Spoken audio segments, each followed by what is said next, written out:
challenge. Donc, c'est ça que nous allons voir aujourd'hui, chers amis, parce que vous pouvez avoir une vision, c'est très bien. Vous pouvez définir vos objectifs, c'est mieux. Vous pouvez avoir les méthodes, les techniques, c'est très bien. Mais est-ce que tout ça, ça vous permet de faire face au challenge? C'est ça, notre séance d'aujourd'hui. Quels sont les types de challenges qu'un leader est amené à rencontrer? Voilà, d'entrée de jeu, on vous dit, comme juste le rappel, je dis voilà, le leadership, ça n'a jamais été un boulevard. Le leadership, ça n'a jamais été un chemin facile. Quand vous êtes un leader, vous devez savoir que vous avez levé l'option de prendre un chemin difficile. Voilà pourquoi beaucoup de gens ne prennent pas ce chemin-là. Parce que la question que vous allez vous poser, pourquoi il y a 1% seulement des leaders? C'est parce que tout le monde n'est pas à mesure d'affronter les difficultés. Tout le monde veut prendre le boulevard. Chers amis, sachez qu'il n'y a aucune personne qui peut être appelée leader et qui a pris ce chemin-là de facilité. C'est toujours le chemin des difficultés. Donc nous devons apprendre les B à B. Si vous êtes là, parce que vous avez décidé de prendre ce chemin-là. Et c'est ça le chemin des grands. Le chemin des petits, c'est le chemin des boulevards, le chemin de la facilité. Le chemin des grands, vous devez le savoir, c'est le chemin difficile. Le leader, il est dans le 1%, mais dans d'autres pays, je suis convaincu que dans notre pays ici, il y a même moins de 1%. Mais ça, c'est une moyenne mondiale. Pourquoi? Parce que on se voit, les leaders. Il y a des leaders, mais en quelle quantité? Même aux États-Unis, 100% ne sont pas des leaders. Mais la moyenne, 1%. Il y a des niveaux, il y a des pays où il y a 2%. Il y a d'autres pays où il y a moins. Hein. La moyenne, 1%. J'espère, quand nous allons terminer, vous serez parmi les 1%. C'est l'objectif de ce séminaire que nous avons. Faire en sorte que vous puissiez aussi être dans les 1%. Alors, on distingue deux grandes catégories de challenge. Premier challenge, c'est faire face au changement, mes chers amis. Quand vous décidez d'être leader, vous devez savoir que vous décidez de prendre la route du changement. Le leadership, c'est un processus de changement perpétuel, un changement permanent. Quand vous posez la question à certaines personnes, ils peuvent vous dire, ceux qui voyagent beaucoup, ils disent, ben, quand je vois l'aéroport Charles de Gaulle, ce n'est pas le même aéroport qu'il y avait 10 ans.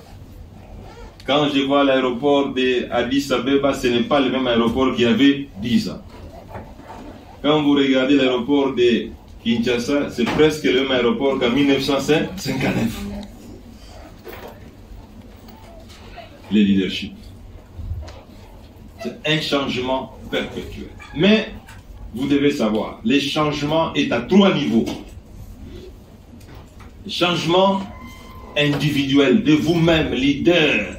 Un leader, c'est une personne qui s'adapte, qui change. Parce que quand vous ne savez pas changer, vous n'êtes pas leader.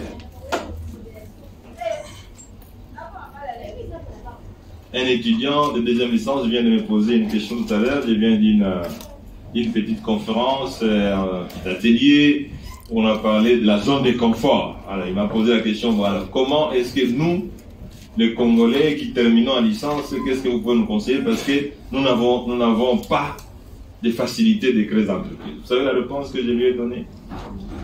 Quand j'étais Premier ministre, Didier Reynders, vice-premier ministre belge, un ami, il est venu ici. Je l'ai reçu à dîner. Et après, dans les divers, il m'a dit, il y a des étudiants belges qui ont terminé, qui ont leur licence, qui ont préféré venir faire des business en RDC. Et ils me disent que ça marche bien. Bon, maintenant, si les étudiants de Bruxelles viennent faire des affaires ici, et les étudiants de Kinshasa, et ils veulent toujours faire la politique. Quand on fait la politique, on consomme l'argent produit par l'État. Mais quand on fait du secteur privé, on consomme l'argent produit par soi-même, on enrichit le pays parce que le pays prélève les taxes, et on enrichit aussi le secteur privé parce que tous ceux qui travaillent, ils perçoivent les salaires. Vous devez changer vous-même. Et le meilleur changement, c'est en commençant par vous-même. Parce que si vous n'êtes pas capable de devenir grand, vous devez d'abord changer par commençant par vous-même. Comprenez? Et puis, quand vous changez vous-même, vous devenez influent, vous changez les autres. Parce que les autres vont dire, je veux faire comme mon leader. Vous inspirez. John Maxwell disait, le leadership, c'est l'influence. Ni plus, ni moins. Si vous n'influencez pas, vous n'êtes pas... Vous manipulez, vous trompez les gens. Ça, c'est de la manipulation. Vous n'êtes pas leader. Et après, vous changez l'environnement dans lequel... Les changements. Pour faire face aux changements. Vous voulez la propriété, vous appelez les gens à pouvoir ne pas jeter de papier sur les trottoirs. Donc, l'environnement qui est là, le premier challenge, c'est changer vous-même, changer les autres et changer l'environnement. Et tout est possible. Ne dites pas, oh voilà, les Quinois sont habitués à ceci et tout ça. Le même Congolais ici, quand on les invite, ils ne respectent pas les temps. Quand ils arrivent ailleurs en Europe, on les invite, ils arrivent même 15 minutes avant. Le même Congolais qui jette des papiers ici, quand ils arrivent là où on ne jette pas les papiers, vous le voyez se promener avec son papier à la main. Mais quand il arrive ici, il jette. Donc, quelqu'un peut changer. Qu'est-ce qu'on dit la culture? La culture, c'est d'abord les habitudes. Et donc les habitudes, on peut les créer, n'est-ce pas? Et les habitudes, quand ça devient, ça dure, ça devient une culture. Quelqu'un comme moi, je mange toujours les foufous et les pondous, parce que comme on était dans un environnement très pauvre, on n'avait pas de viande, on n'avait pas de poisson, je mangeais toujours les foufous et les pondous. Même quand je suis devenu Premier ministre, c'est toujours les foufous et les pondous. Pourquoi? C'est l'habitude. La culture. Ce qui n'est pas le cas pour mon fils qui n'a pas vécu dans la pauvreté. Donc la culture, on peut la changer. Chers amis, quand on a créé Transco, on a appris les Congolais à être en ligne. Le ministre camerounais de transport s'est même posé la question, comment ces Congolais qui s'est précipité chaque jour pour monter dans un bus, monsieur le Premier, je les vois, ils sont calmes, alignés. On les a appelés à être disciplinés.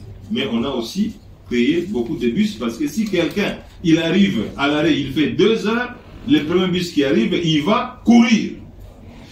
Il faut aussi créer donc les conditions pour de belles habitudes. Il y a le deuxième challenge, c'est la peur. Mes chers amis, la peur. Un leader ne peut pas avoir peur. Il ne faut pas qu'on dise, ah, M. Matata ne nous a pas dit tout. On est en train de vous dire tout. La peur. Beaucoup de gens ont peur. Si vous voulez être leader, si vous voulez devenir grand, si vous voulez réussir, si vous voulez une référence, quand vous aurez disparu, qu'on sache aussi que voilà, M. Kabongo a existé. Marie-Josée a existé. Divine, il y a beaucoup de divines dans cette salle. Les multiples divines ont réussi, ont existé. N'est-ce pas divine? Sharon, c'est Sharon, oui, mais je vis divine quelque part. Elle n'est pas venue. Il y a plusieurs divines ici. Tu connais aussi notre divine que je connais, non? Voilà, bon. Chers amis, la peur. Je vais vous montrer, quand on parle de la peur, c'est ce qui tue même les rêves. Vous avez votre vision, mais on dit la peur tue la vision. La peur tue les rêves.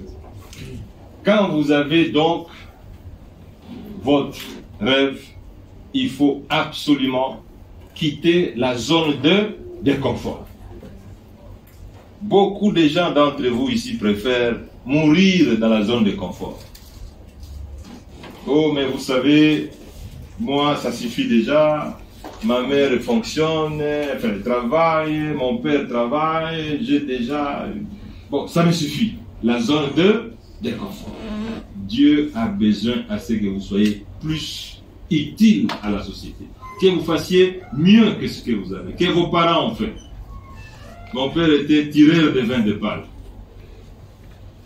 Est-ce que vraiment, si je voulais être comme lui, je serais avec vous aujourd'hui ici? Tireur de vin de palme. Ma mère, elle est encore vivante, je l'aime bien. Elle ne sait ni lire, ni écrire. Est-ce que je serais venu vous enseigner ici? Non. Si je voulais être comme ma mère, qui ne sait ni lire, ni écrire. Mais elle est très gentille. Oui. Quittez votre zone de confort, chers amis. Votre père, il est licencié, même s'il est docteur.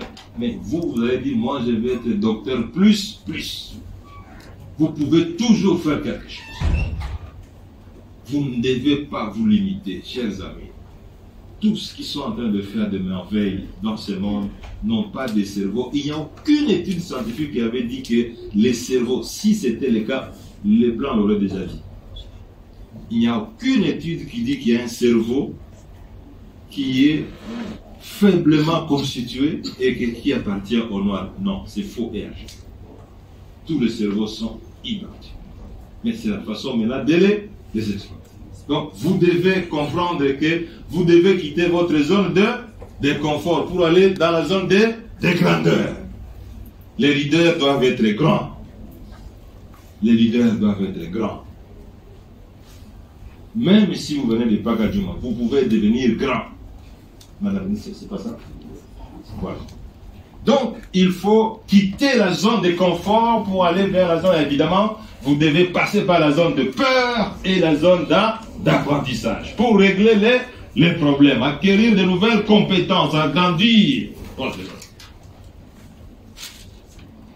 Ici, la zone qui vous permet d'agrandir la confiance en soi, d'affecter les opinions des autres pour atteindre la zone de grandeur.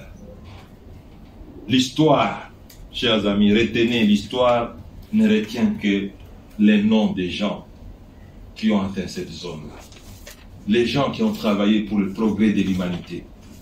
Les gens qui ont travaillé pour le progrès de... Si vous voulez devenir grand, sachez que tout ce que vous devez faire doit profiter à la majorité. C'est ça la vérité. Vous pouvez tout faire. Vous mettez votre nom, cette avenue, c'est avenue divine, tout ça. Les gens verront divine, mais ne verront pas. Mais si vous avez fait quelque chose, ils vont dire, c'est divine, oui, justement, divine, oui, vous savez. Et les gens vont commencer à parler de vous. Donc, il faut absolument comprendre qu'il faut quitter cette zone qui est la zone rouge. Smiley Blinton disait, la peur est la plus subtile et destructrice de toutes les maladies qui existent sur Terre. Chers amis, vous savez que vous avez une maladie en vous qui est subtile, c'est-à-dire qui vous caresse, qui vous fait croire que vous êtes suffisant, vous êtes bien, vous êtes extraordinaire, et qui vous fait peur.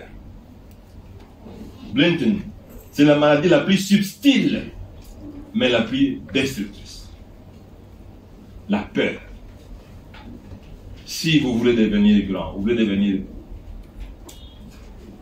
leaders travaillaient pour tuer la peur. Les Brown disait la peur tire les rêves et l'espoir. Donc, si vous n'arrivez pas à chasser la peur, écoutez, vous ne saurez jamais réaliser votre rêve. Vous ne saurez jamais réaliser votre vision. La peur de l'inconnu. Les gens ont toujours peur de l'inconnu. Mais vous devez savoir que si aujourd'hui nous sommes ce que nous sommes aujourd'hui, avec des habits, des ordinateurs, des micros, c'est parce qu'il y a des gens qui ont voulu affronter l'inconnu, n'est-ce pas? Vous devez aussi avoir le temps de vous poser ce type de questions. C'est lui qui a inventé les micros que nous utilisons, l'écran, tout ça. Mais parce que ça n'existait pas. C'était l'inconnu. Et la personne a voulu essayer. Il s'est lancé dans le vide. Tous les leaders doivent savoir faire un saut dans l'inconnu. C'est là, dans l'inconnu, qu'il va voir les choses que nous ne voyons pas. Voilà la vision. Quand les deux frères américains ont voulu créer l'avion, ils ont dit, mais finalement, est-ce qu'il n'y a pas moyen que les gens aillent plus vite? Il n'y a pas un moyen pour que quelqu'un monte, il vole comme l'oiseau. Ils ont essayé. Un saut dans le vide. Un saut dans l'inconnu. Et il y a des gens qui sont morts. C'est parce que quand vous lisez l'histoire des avions, il y a des gens qui sont morts. Ils montent avec l'avion et puis le petit avion tombe, bon, ils meurent. Mais les gens ont dit, nous allons continuer. Donc il faut absolument que vous ayez la maîtrise de cette peur. Qui, vous savez, quand vous voulez vous jeter dans l'inconnu, vous prenez les risques, la peur du risque aussi. Un leader doit maîtriser la peur du risque parce que de l'histoire des leaders, chers camarades étudiants, les futurs leaders, vous devez savoir que aucun leader n'a pas pris de risques. Aucun. Tous les leaders prennent les risques. Donc les risques, ça fait partie. C'est pour ça qu'on dit que ce n'est pas un boulevard. C'est dans les sentiers, vous pouvez trouver et des serpents, et des crocodiles, et tout est là-dedans. La peur du risque. Aucune réalisation excellente, exceptionnelle n'a été concrétisée sans avoir pris les risques. La peur des obstacles. Les gens ne veulent pas les obstacles. Vous connaissez l'histoire, comment certaines personnes, pour se moquer du sous-développement, ils prennent des images pour dire il y a un blanc et il y a un noir qui était en train de faire un voyage et sur la route, un arbre est tombé. Et le noir a dit non, mon véhicule ne peut pas passer ici, moi je rentre.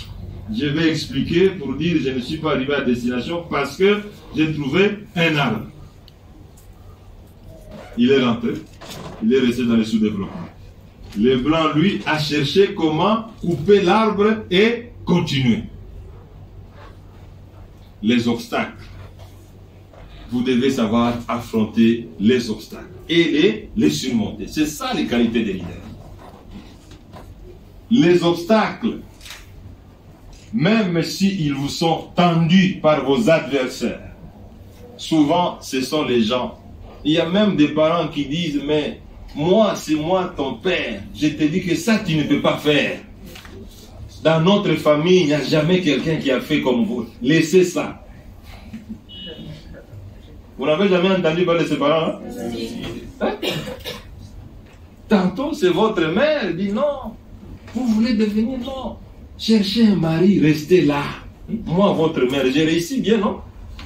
Vous ne mangez pas. Les obstacles peuvent être même dans votre propre famille. Et souvent, les parents ne les font pas parce qu'ils ne veulent pas grandir, mais ils veulent vous laisser dans une zone de confort. Mais vous, qui avez décidé d'être leader, vous devez comprendre que les adversaires, les ennemis, parfois c'est parmi vos amis.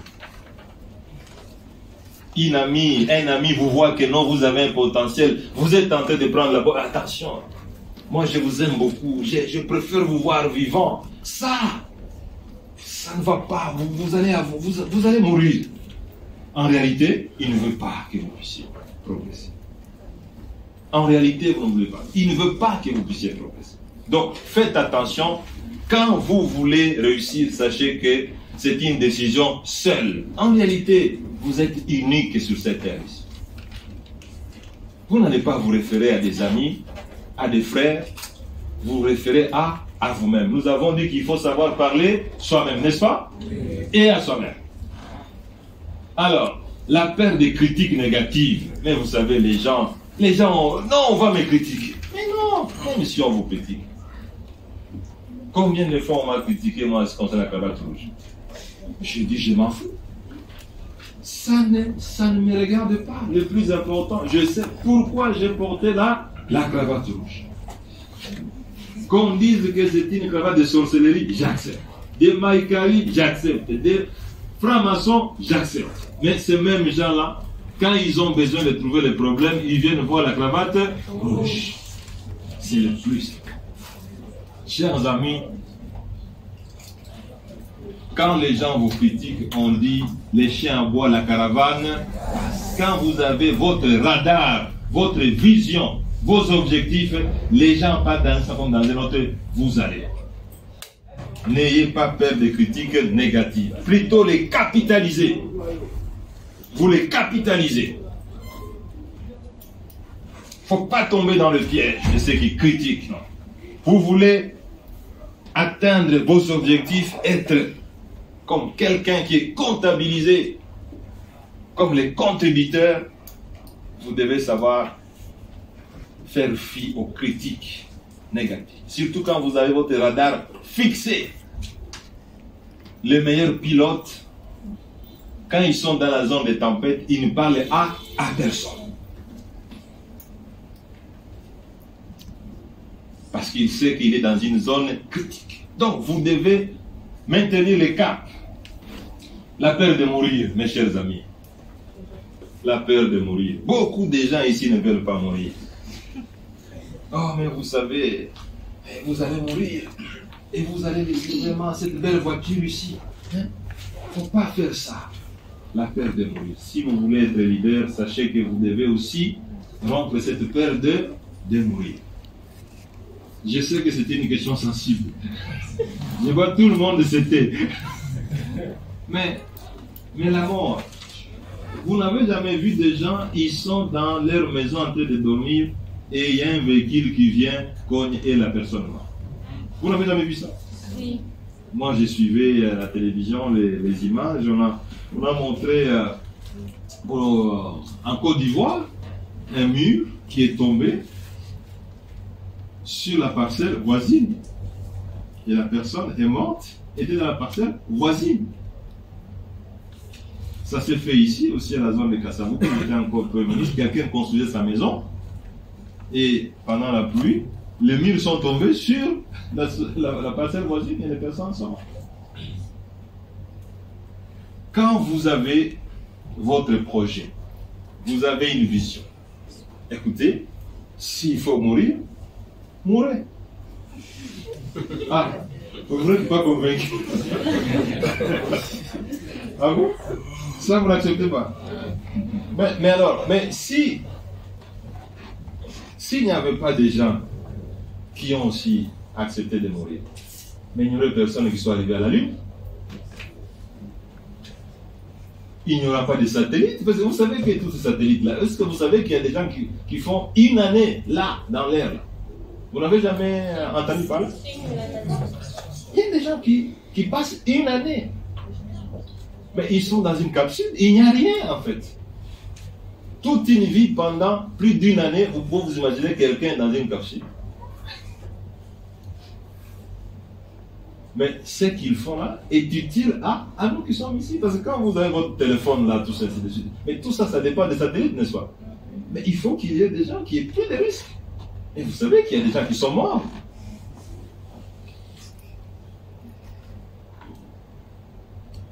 Vous devez savoir aussi prendre les risques de mourir. Il ne faut pas dire que je ne vous ai pas dit. Non, mais le professeur Matata ne nous avait pas dit ça. Mandela l'a dit. C'était un des grands leaders au monde. Si vous voulez avoir des références, Mandela l'a dit. J'ai pris cette décision de combattre contre l'apartheid et je suis prêt à mourir pour cette cause. Il l'a dit. Il n'en est pas mort. Martin Luther King l'a dit aussi. Il en est mort. Lumumba l'a dit aussi. Il en est mort, n'est-ce pas? Mosé Laurent Désiré Kabila aussi en est mort aussi. Voilà. Donc, vous devez savoir, un leader, quand il meurt, en réalité, il ne meurt pas. Parce que son esprit demeure. Si nous parlons de Lumumba aujourd'hui, personne d'entre nous ici n'est né avant Lumumba. Parce qu'il n'est pas mort, son esprit est resté. Voilà. Donc, vous devez comprendre, chers amis, que les obstacles, les challenges c'est mieux, constituent un volet important de leadership.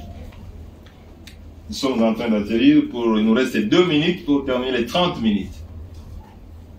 Vous êtes là des leaders. Sachez que les challenges auxquels vous devez faire face sont liés au changement. John Maxwell disait, le leadership, c'est comme une montée de montagne permanente. Vous montez la montagne. Montez la montagne. Vous devez faire face aux risques multiples, au risque de la mort, que vous ne voulez pas entendre. Mais c'est un risque qui est lié aussi aux qualités des leaders. Ceci est très important. Une fois que nous avons examiné tous ces grands challenges, demain nous allons voir quelles sont les valeurs qu'il faudra qu'un leader puisse disposer pour faire face à ces challenges, à ces obstacles. Parce que Dieu a tout donné, et les obstacles et les solutions. Ok? Voilà, merci. J'ai consommé mes 29 minutes, Patrick. Ce n'est même pas 30. Je vous donne un bonus d'1 minute. Merci beaucoup, professeur. On va procéder à la première série des questions. Et je vais insister à ce qu'il n'y ait pas de commentaires. Donc, vous posez, allez droit au but. Ne commentez pas. Posez votre question. Une seule question, pas 3. Parce que quand vous posez plus d'une question, vous privez à un autre individu de pouvoir poser sa question. Alors, on va prendre 5 personnes.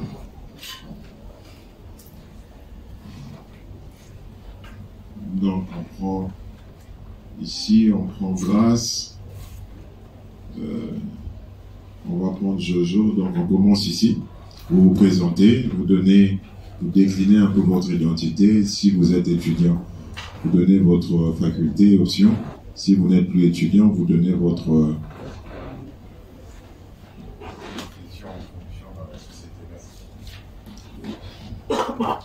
Bonjour à tous, je me présente, je suis l'étudiant Mouyalunda Grâce, L2 Ecomat, l'étudiant de l'UPC.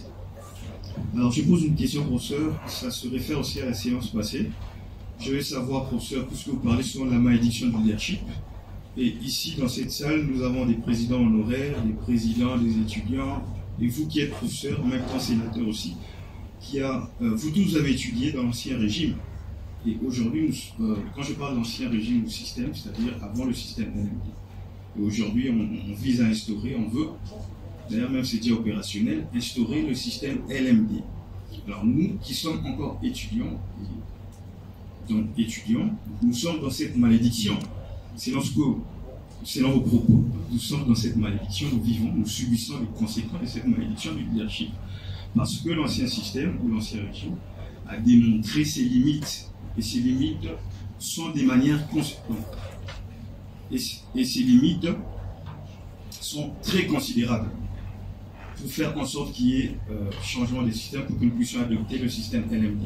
Alors, professeur, ma question est de savoir, est-ce que le système LMD est une solution sur le plan éducatif, dans le domaine de l'éducation, au problème de la malédiction du leadership? Est-ce que le LMD résout ce problème-là sur le plan éducatif? Et une deuxième question, s'il vous plaît, professeur.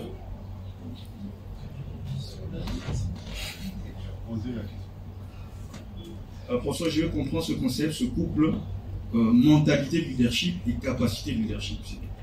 Merci. Donnez les micros à Grace. Il y a un micro là.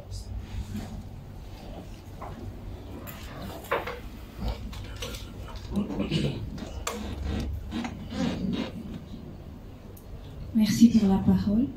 Je me nomme Grace Bagoula, juriste de formation et activiste sociale. Alors, professeur, j'ai plus ou moins plusieurs questions, mais je les ai résumées en 3.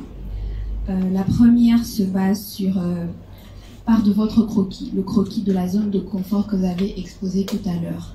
Alors, j'ai cru voir qu'il était mentionné zone de grandeur, zone de confort et en sortir. Alors, j'aimerais savoir, je suis un peu confuse. Vous nous demandez de sortir de la zone de confort. Devons-nous sortir extérieurement, totalement, afin de se challenger, ou devons-nous y rester et agrandir par rapport à agrandir cette zone, justement en se lançant des défis et en se basant sur des nouvelles expériences, des nouvelles compétences? Ça, c'est ma première question. La deuxième question, vous avez parlé de peur, de comment... Voilà, je vais savoir comment se défaire ou bien se délier de la peur. Vous avez dit qu'un leader, c'est celui qui ne craint pas, c'est celui qui brave les obstacles. Mais je vais parler pas de la peur qui survient par rapport à des circonstances. Vous avez donné plusieurs exemples. Vous avez notamment dit que s'il y avait des spécialistes nucléaires qui n'allaient pas dans la Lune, comment on allait découvrir le monde ou comment on aurait une stabilité de satellite.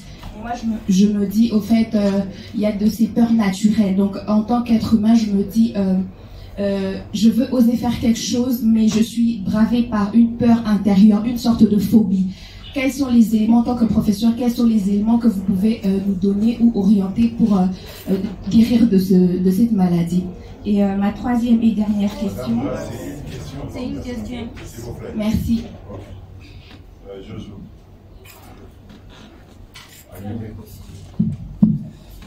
Je suis Jojo Mbayo, économiste.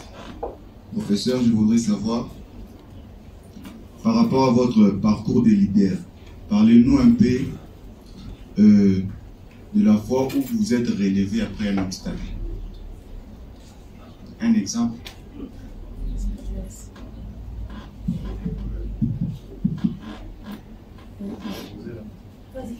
Fidéline.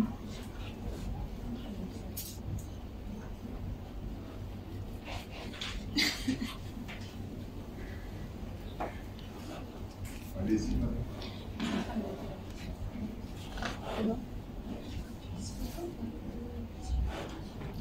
Oui, allez-y. Fidéline. Fidéline, Oui. allez-y.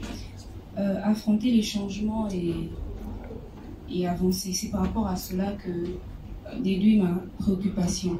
Il y a un auteur qui dit le mauvais souvenir produit la peur et la peur nous met en quelque sorte une entrave pour développer l'estime en soi, pour évoluer. Et j'aimerais savoir quelles sont les premières lignes à prendre pour se relever lorsqu'on a émotionnellement, mentalement des mauvais souvenirs qui nous hantent, se servant comme un obstacle pour essayer d'évoluer.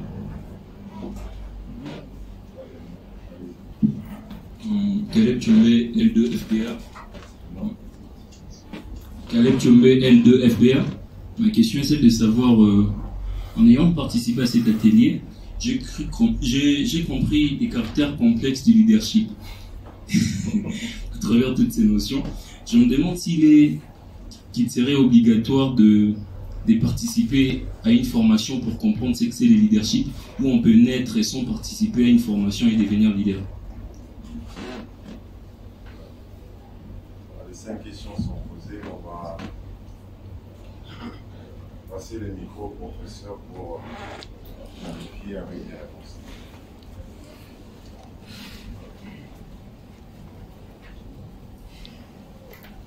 Bien, merci Patrick.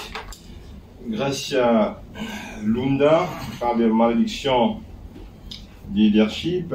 Il me cite moi-même et Kevin que je vois ici. Ben voilà. Est-ce que nous sommes en mesure de dire que le système LMD est un système qui a échoué et qui fait donc partie de la malédiction des leadership? Est-ce que l'MLD c'est une solution? Et ben voilà. Bon, je pense que nous devons, nous, Congolais, et d'une manière générale, nous qui faisons partie des pays en développement, laisser de croire que lorsque quelque chose ne va pas, c'est que absolument cette chose est mauvaise. Parce que parfois, c'est nous-mêmes qui sommes, comme je l'ai dit, la malédiction de leadership. Si un véhicule ne fonctionne pas bien, on ne peut pas nécessairement condamner le véhicule, il faut aussi vérifier si le chauffeur est un bon conducteur. Vous comprenez, cher ami Lunda? Parce que c'est ça la problématique. Et c'est ça la maladie des réformes. Vous faites autant de réformes et il n'y a aucune réforme qui réussit. Mais la question qu'on peut se poser, est-ce qu'ailleurs, là où l'exemple 1 ou le modèle 1 que vous avez réformé 10 fois, il fonctionne, est-ce qu'il ne produit pas des résultats positifs? Je ne dis pas que le système LMD est mauvais. Dans tous les cas, tout programme d'enseignement, tout programme d'éducation, à un certain moment, il a besoin d'être adapté. Ça fait partie aussi des leadership. Parce que le leadership, c'est les processus de changement perpétuel. Mais en visant toujours le meilleure qualité, n'est-ce pas? C'est ça la problématique. Donc, notre enseignement ne souffre pas uniquement du programme tel qu'il existe aujourd'hui, mais il souffre aussi d'autres mots que vous connaissez. La qualité elle-même des enseignements. Je suis professeur d'université, je peux vous dire ce dont je parle. Et ce n'est pas seulement une question de l'université protestante, c'est de l'ensemble. Vous avez vu parfois un licencié qui sort d'une université n'est pas à mesure de rédiger une lettre en français. C'est une vérité. Est-ce que ça c'est le système LMD qui va changer, qui va apporter la réponse à ça? Quand pendant 5 ans vous n'êtes pas à mesure de connaître Milton Friedman, vous n'êtes pas à mesure de connaître John Maynard Keynes, qu'est-ce que le MLD va amener? Surménage. Bon, voilà, Kevin vous a donné la réponse. Donc, je pense, cher ami Gracia Lunda, je crois que nous ne pouvons pas remettre en cause les LMD parce que c'est un système qui est fonctionnel ailleurs et qui produit des effets positifs. Mais les systèmes, les nôtres ici, ils produisent aussi des effets positifs ailleurs. C'est un système belge que nous avons ici. Mais ce système continue à fonctionner là-bas. Il y a les contenants et il y a les contenus. Le plus important, c'est les contenus. C'est compris? La capacité de leadership, quelle est la différence entre la capacité de leadership et la mentalité de leadership? La mentalité, c'est deux choses différentes. Nous avons, quand vous parlez de la mentalité, vous vous référez à l'attitude. Les amis qui suivront les modèles longue durée que nous allons réaliser ici, dans le cadre de l'école de leadership, vous savez qu'il y a aussi une formation diplômante. Après 6 mois, vous pouvez avoir votre master en leadership. Là, nous allons aussi étudier un sujet important, l'attitude d'un leader. Quelle est l'attitude d'un leader? Et ça va de pair avec la question de dire, que faut-il faire pour ne pas avoir peur? N'est-ce pas, mademoiselle? L'attitude d'un leader. Vous avez déjà vu l'attitude qu'a un lion quand il veut attraper un gibier? Vous avez déjà vu son attitude? Ouais. vous voyez un lion, il est petit, vous voyez un éléphant, mais il a l'attitude, le lion a l'attitude de dire, l'éléphant ici, qu'il soit grand, mais c'est de la nourriture pour moi. Il dit, c'est un repas. L'attitude. Donc là, cher ami Gracia Lunda, l'attitude est différente de la capacité. Vous pouvez avoir les capacités, mais vous n'avez pas l'attitude. Vous avez une attitude négative. Vous êtes capable de sauter un mur, mais vous êtes emprisonné par l'attitude. Vous ne pouvez pas sauter. Et du coup, vous ne sautez pas. Si vous avez des mentalités négatives, ces mentalités peuvent réduire malheureusement vos capacités. Vous avez des potentiels, mais il faut une attitude positive, des mentalités positives. Gracia Bagula. Zone de confort. Comment sortir de la zone de confort? Bon, mais justement, vous ne pouvez pas être dans la zone de grandeur et rester dans la zone de confort. Voilà pourquoi j'ai mis la flèche. C'est une flèche dynamique. Dans la zone de confort, c'est là où vous trouvez beaucoup de gens. Ah non, mais vous savez, nous, on ne peut pas faire ces activités-là parce que, bon, il y a beaucoup de difficultés. Vous vous emprisonnez dans une zone de confort et vous voulez vous justifier. Parce que les autres qui entreprennent, mais ils sont comme vous. Vous ne pouvez pas dire qu'un Libanais a pris des atouts que vous, Congolais. Lui, le Libanais, il vient, d'abord même la langue, il ne connaît pas, mais il fait des exploits. L'Indo-Pakistanais vient, il fait des exploits, et vous, vous dites que l'environnement n'est pas favorable. Mais est-ce que lui, il a créé l'environnement? Vous devez quitter de la zone de confort. Donc, une zone de confort, mademoiselle, elle est différente de la zone de grandeur. Cette zone de grandeur vous permet déjà de traverser la zone de peur et la zone d'apprentissage. C'est pour ça que nous sommes avec vous ici. Pour vous permettre d'avoir des outils, de quitter cette zone de confort. Et puis, il ne faut pas croire seulement que pour quitter cette zone de confort, il faut avoir terminé l'université. Steve Jobs, quand il a commencé, mais Steve Jobs a arrêté les études, je ne vous demande pas d'arrêter les études, en première année. Mais je vous donne l'exemple. Il a été appelé par sa vision, par ses atouts, par ses convictions et son génie. Aujourd'hui, c'est un homme qui est parlé dans le monde entier. Comment c'est de faire de la peur si on a une peur naturelle? Grâce à tout le monde a une peur naturelle. Qui n'a pas peur ici? Qui n'a jamais eu peur ici? La phobie. Moi, j'ai fait un crash d'avion. À 99,99%, je devais mourir. Parce que l'avion devait brûler. Mais moi, je n'ai jamais rêvé un avion qui crache. Gracia, il faut se décider. Vous êtes ce que vous voulez être. C'est dans la Bible. Si vous ne voulez pas rêver un accident, vous ne rêverez jamais un accident. Les rêves que vous faites, des phobies, la peur, c'est vous-même qui vous construisez ça. Et puis après, vous rêvez.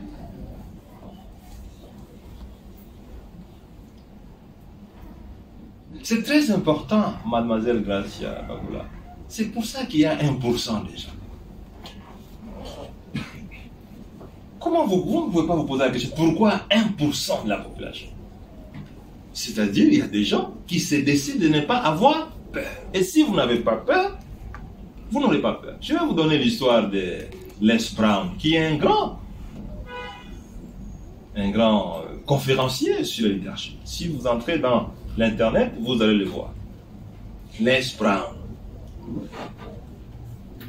Quand il a commencé, Gracia Bagula, il avait la phobie, parce que vous utilisez votre thème, il a dit, j'ai la phobie de Paris.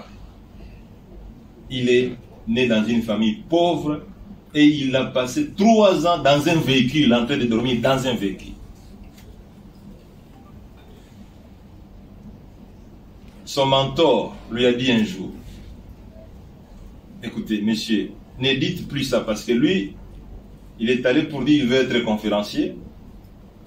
Alors, le mentor lui dit, bon, écoutez, prenez le courage, il faut commencer à parler en anglais. Il a dit, non, moi, je ne peux pas faire ça, parce qu'il dit, pourquoi? Il dit, je n'ai pas fait des études secondaires.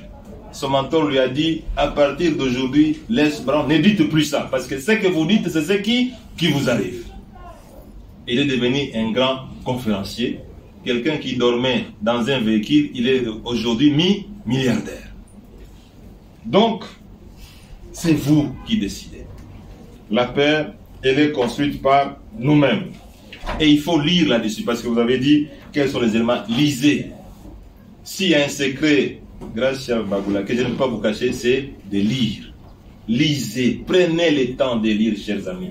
Tout est là-dedans. Jojo Mbayo, parcours de Matata. Est-ce que vous êtes tombé et vous vous êtes relevé? Est-ce que vous avez déjà vu quelqu'un qui est tombé et qui ne s'est jamais relevé? Moi, je suis tombé aussi, plusieurs fois. Mais je suis toujours là.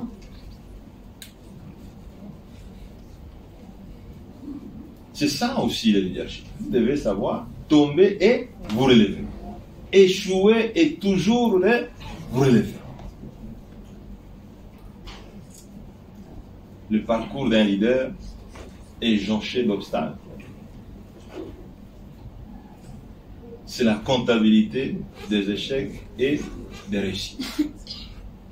Donc, il faut absolument, je vais vous donner un exemple. Vous savez que j'ai été traduit en justice pour des procès montés de toutes pièces, tout simplement parce que, bon, on voulait effectivement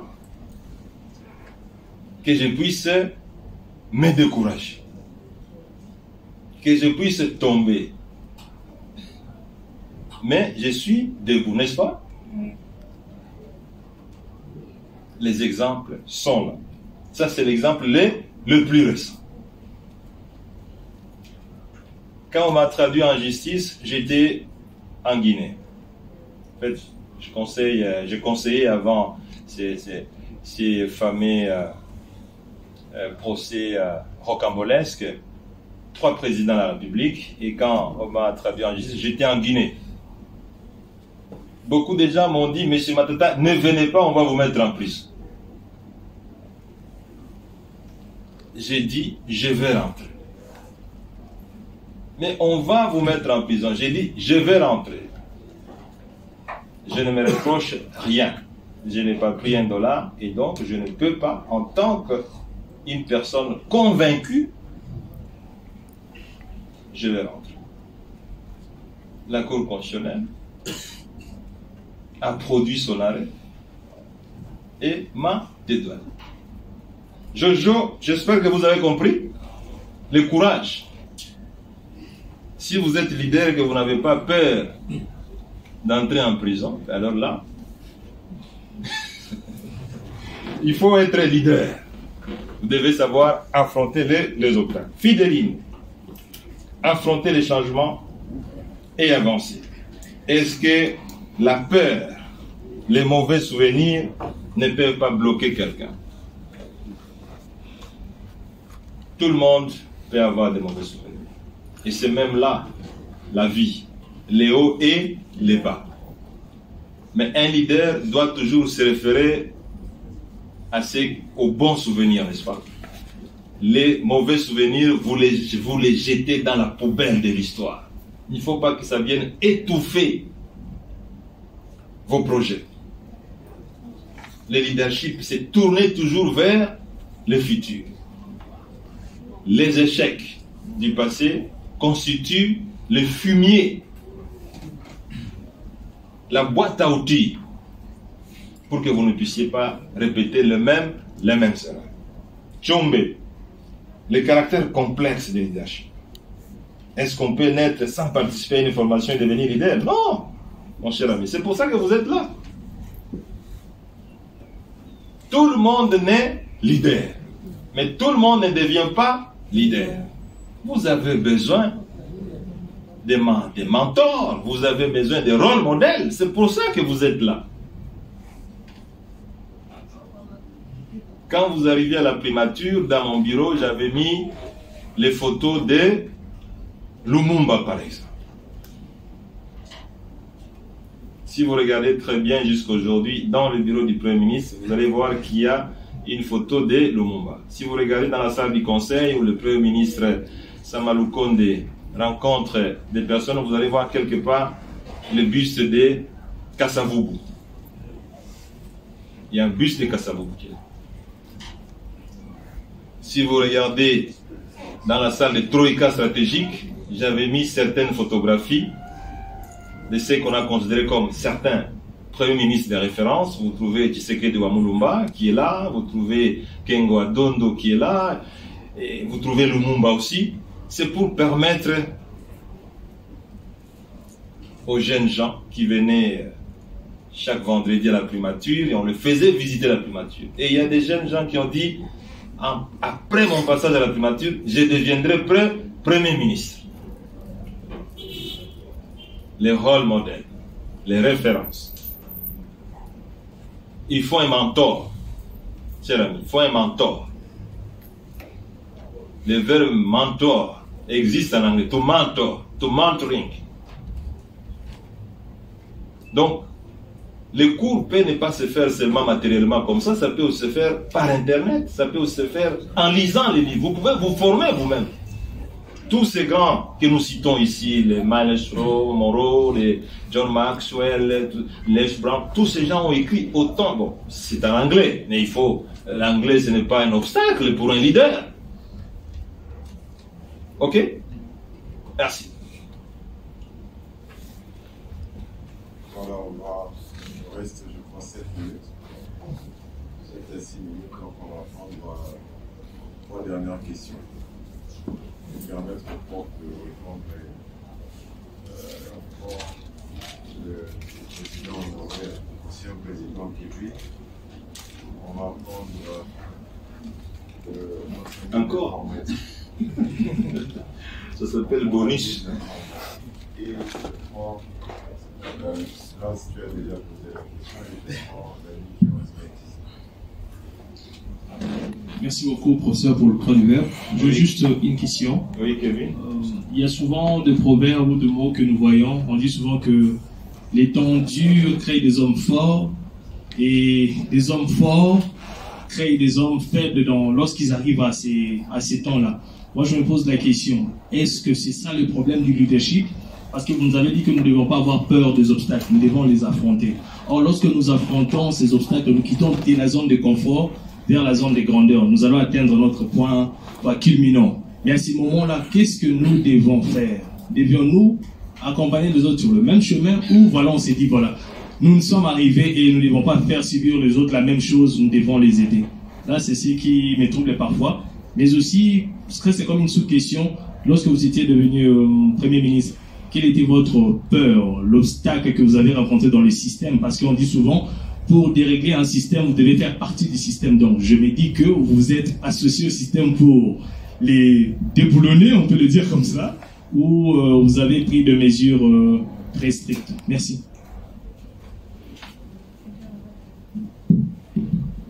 Merci beaucoup pour la parole. Moi, c'est Christian Essaki, étudiant en dernière année d'informatique. Monsieur Matata, tout au long de votre passage à la primature, vous nous avez enseigné qu'il faut collaborer avec des personnes de qualité. Avec vous, ce que nous avions retenu, c'est la qualité et non la quantité. Vous aviez travaillé, si je ne me trompe pas, avec pas moins de 40 ministres. Alors, quelle a été votre vision en travaillant avec 40 ministres? Parce qu'en ce moment, nous voyons qu'il y a plus de 60 ministres.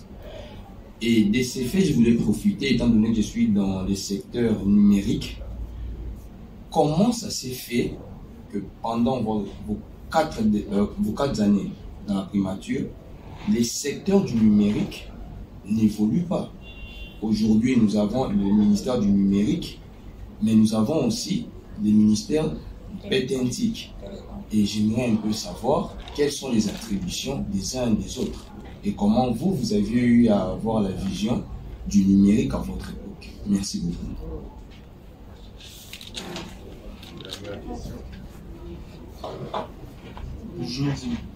Bonjour professeur, je réponds au nom de Mungeka Ivan, étudiant en L2 FPA en économie.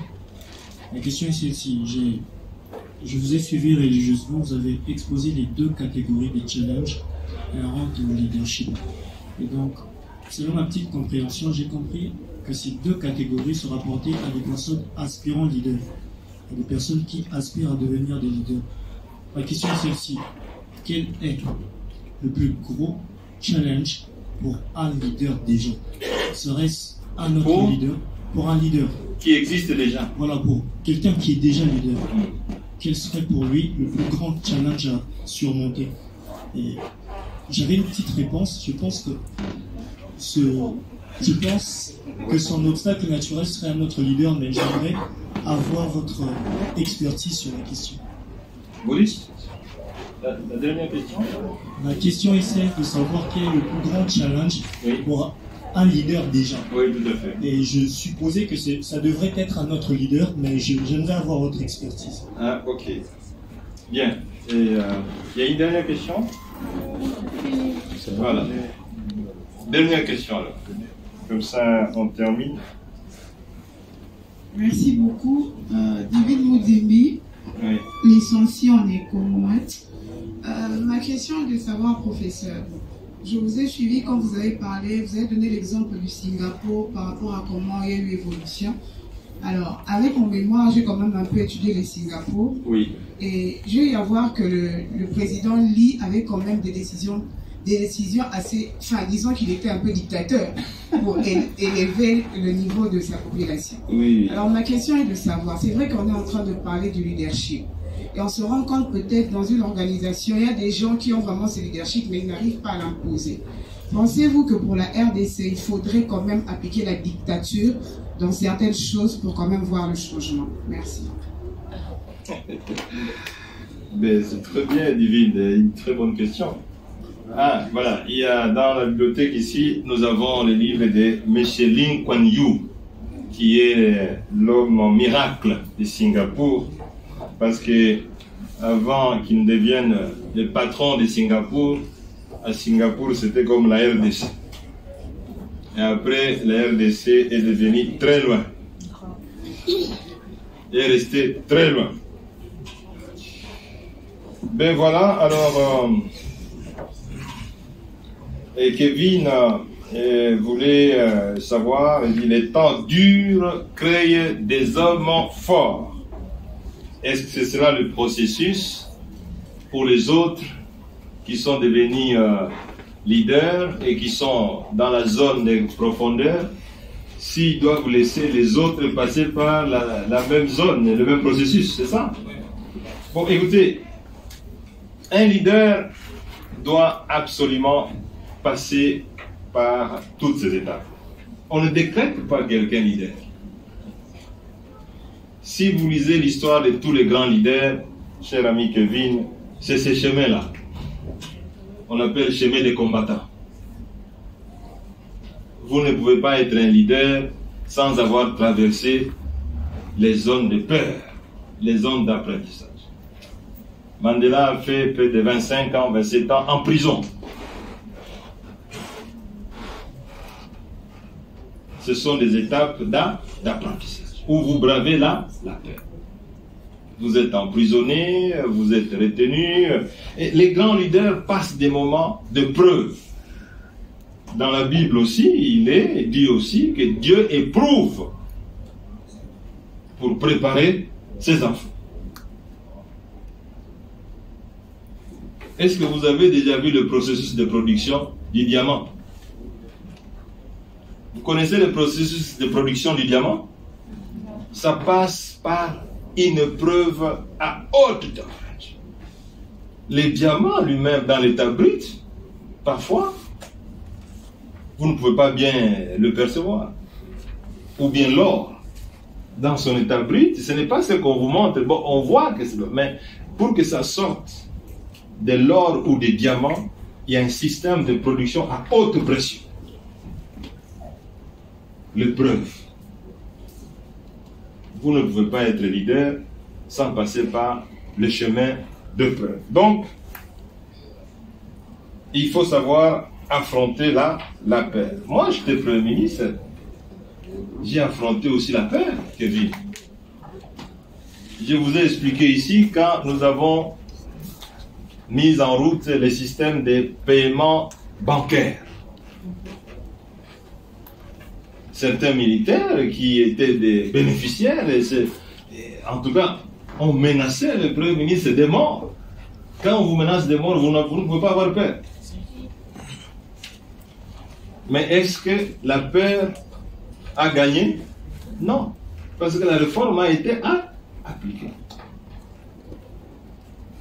Vous savez, il y a même des gens, et ça c'est pour rire, qui sont allés rencontrer le président pour lui dire, mais cette histoire de réforme que M. Matat est en train de faire ici, ça peut nous conduire très loin. Une fois, c'est moi qui ai mis la TVA. La TVA, ça consistait donc à sortir la RDC d'un système de gestion, de taxation caduque à un système modernisé. C'était en décembre 2011. Et en janvier 2012, les prix ont augmenté en un seul mois de près de 3%. En février 2012, les prix ont aussi augmenté. Et certains conseillers du président sont allés dire au président Kabila, il ne faut pas suivre M. Matata. Il peut y avoir une révolte ici, et nous allons nous retrouver à Brazzaville. Voyez-vous? Mais la réforme a eu lieu, et elle a permis de presque doubler les recettes fiscales à cette époque. Donc, c'est pour vous dire, Kevin, c'est des chemins obligés. Vous n'avez pas d'autre choix si vous voulez faire avancer l'agenda, tant au niveau privé qu'au niveau public. Et ça qui, Christian, il faut collaborer avec les hommes de qualité. Mon cher ami, l'art de diriger, c'est l'art de se faire entourer par des hommes compétents. Voilà la définition universelle. Si vous voulez réussir, vous êtes chef, entourez-vous par des hommes qui sont intelligents. C'est ça la définition universelle. Elle est brève. Quand moi j'étais Premier ministre, ma seule tribu, c'était la compétence.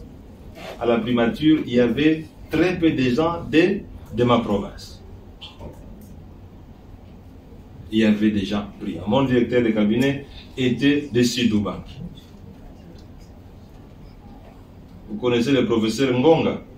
Il était le directeur de cabinet chargé des questions économiques. Je crois qu'il est du Congo central.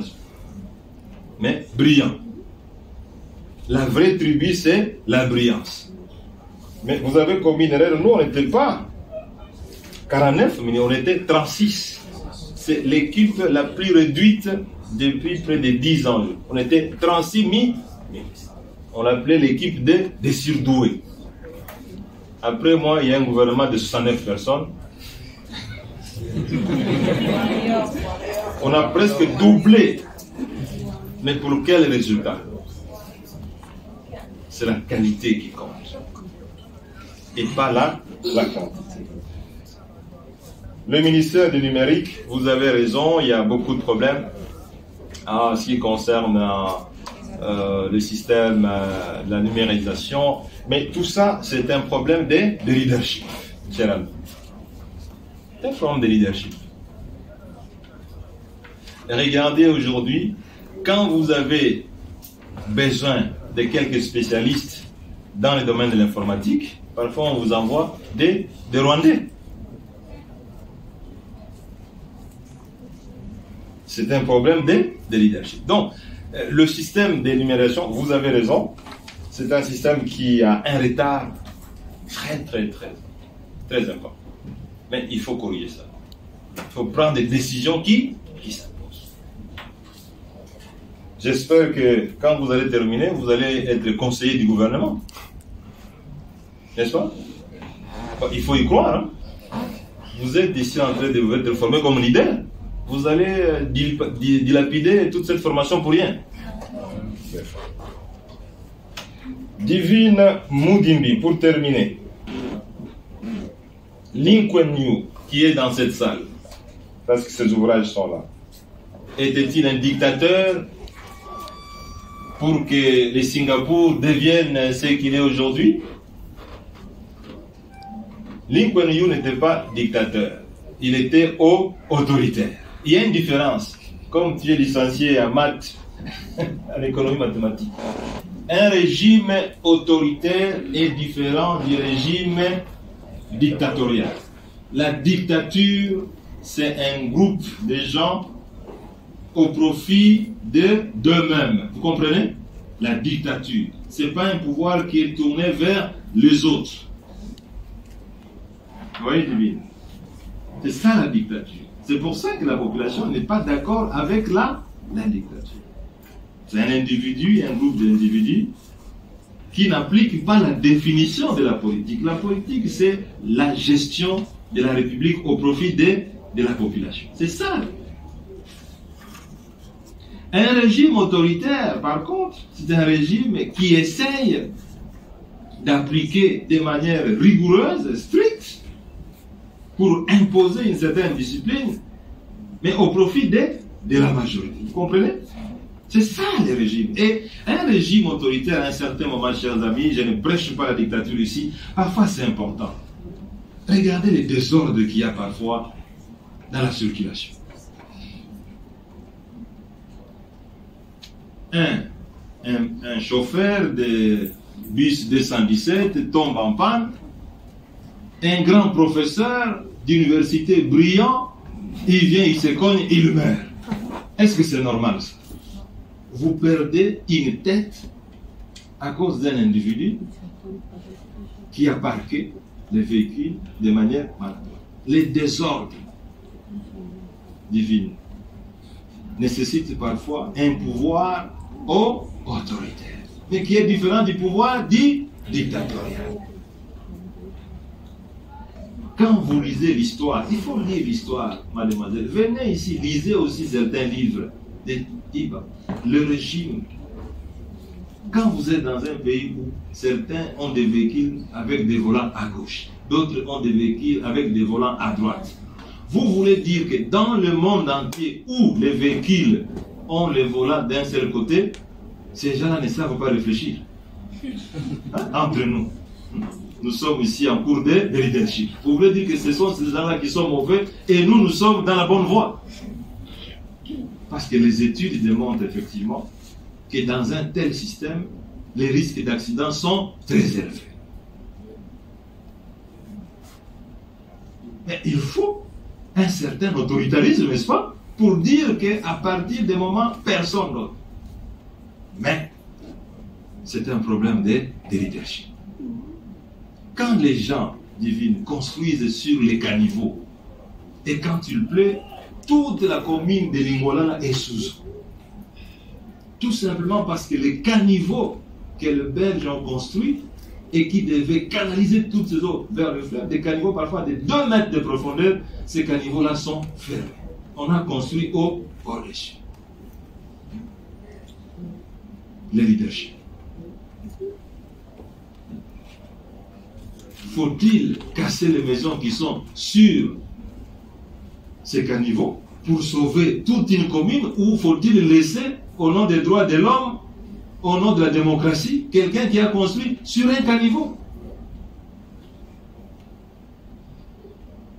Le général Park aussi, divine. C'est la même question.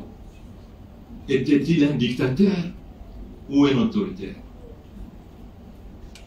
Parce que chaque première semaine du mois, il appelait chaque ministre pour qu'il lui dise ce qu'il a fait par rapport aux objectifs. Mais aujourd'hui, qui peut dire que le général Park a mal fait? Quand vous arrivez en Corée, à Séoul, le général Park, il est célébré là. Lee Kuan Yew, il est célébré. S'il était dictateur, il serait célébré. Quand il y a un désordre, divine, il faut savoir mettre de l'ordre. Parce que la définition, même moi j'ai fait ma définition du sous-développement. C'est l'ensemble d'un système composé des hommes et des femmes, des institutions, des us et coutumes pour maintenir les antivaleurs. Est-ce que les antivaleurs peuvent construire un développement? Si vous n'avez que des antivaleurs, c'est-à-dire vous soutenez et vous construisez les sous-développements. Divine, vous ne verrez jamais aucun pays où il y a un désordre organisé et qui se développe. Il n'y a aucun développement qui se réalise dans les désordres. Dieu lui-même, quand il a créé le monde, il l'a créé dans un ordre fini. Un ordre fini. Même nous ici, les hommes et les femmes, nous sommes une manifestation du génie de Dieu, n'est-ce pas? Regardez l'homme, la femme, comment il a été construit par Dieu. C'est un génie. Je ne sais pas si vous vous êtes déjà posé la question. Parce que si l'homme pouvait même inventer les cerveaux, mais il aurait déjà inventé, n'est-ce pas? Mais il n'arrive pas à inventer les cerveaux. Mais l'homme, c'est l'expression même de l'ordre. Donc si vous voulez, divine, pour conclure, un peu d'autoritarisme, je crois que ça aiderait toujours. Merci beaucoup. Alors, nous allons terminer le samedi. On va donner les